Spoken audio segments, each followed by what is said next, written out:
Friends, ఇప్పుడే వాకింగ్కి వచ్చాము గ్రౌండ్లోకి. ఇదంతా గ్రౌండ్ అనమాట, మా వాకింగ్ ట్రాక్స్ లాగా. ఇప్పుడు ఇక్కడ కనిపిస్తుంది గణేష్ విగ్రహం. ఇక్కడ చాలానే ఉన్నాయన్నమాట, కానీ సేల్స్ అవ్వాలి. దీన్ని తయారు చేసిన వాళ్ళు వెళ్ళిపోయారు వదిలేసి మా గ్రౌండ్లోనే. ఇప్పుడు ఏంటంటే, నేను ఈ వీడియో దేనికి చేస్తున్నానంటే, ఇప్పుడే మా అక్క వాళ్ళ కోడి అనమాట, దేనికి చనిపోయింది ఏందో తెలియదు. ఇదిగోండి, చనిపోతే మా బావగారు వచ్చి పడేశారు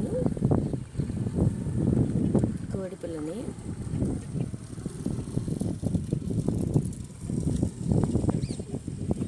పాపం ఎందుకు చనిపోయిందో ఫ్రెండ్స్ తెలీదు. మార్నింగే ఇప్పుడే చూశాను, చనిపోయింది కోడి. చాలా ఫీల్ అవుతున్నాను. ఇంకంతే ఫ్రెండ్స్, ఈ వీడియో బాయ్.